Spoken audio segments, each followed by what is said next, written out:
Mardi 15 mai de l'année en cours s'est tenu en lieu et place de l'École normale des arts et manufactures en abrégé ENAM, une assemblée générale organisée par l'OSINACA, Syndicat national de la culture et des arts. Une assemblée générale dite extraordinaire qui a regroupé principalement les enseignants, les agents syndiqués et non syndiqués de l'ENAM, afin de débattre des démarches à entreprendre dans le but de défendre les intérêts moraux et professionnels des travailleurs du ministère de la Culture en général.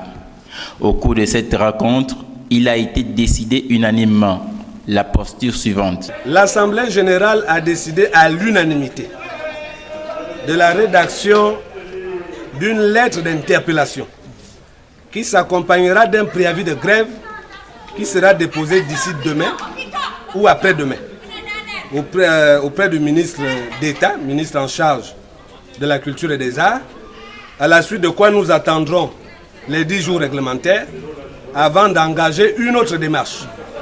Donc voilà la décision qui a été prise par l'Assemblée générale.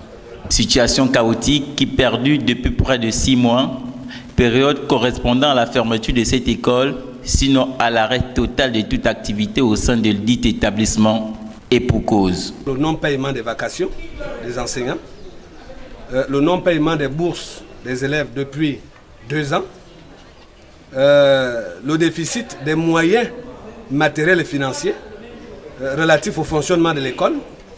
Donc il y a une inexistence de budget dans cette école.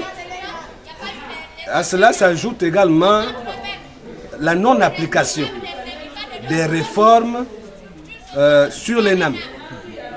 Parce que le ministère de la Culture a mis en place une commission qui a travaillé sur les réformes de l'ENAM. L'ENAM doit passer d'une école à une institut. Donc à ce jour, ces réformes ne sont pas toujours appliquées. Le non-paiement des vacations des enseignants et les bourses des étudiants impayés à ce jour, puis la non-application des réformes sur la dite école, voilà l'essentiel des mots qui éclosent actuellement cet établissement. État de fait qui fâche à la fois les enseignants et étudiants de l'École normale des arts et manufactures. Il serait donc judicieux pour le ministère de tutelle de réagir le plus tôt possible afin d'éviter le pire. Car, rappelons-le, l'ENAM, situé à Mélène dans le 6e arrondissement de Libreville, est cette structure-là qui constitue le berceau de la formation en matière d'esthétique nationale, à en juger l'expression artistique plurielle créée par les artistes nationaux qui y sont formés.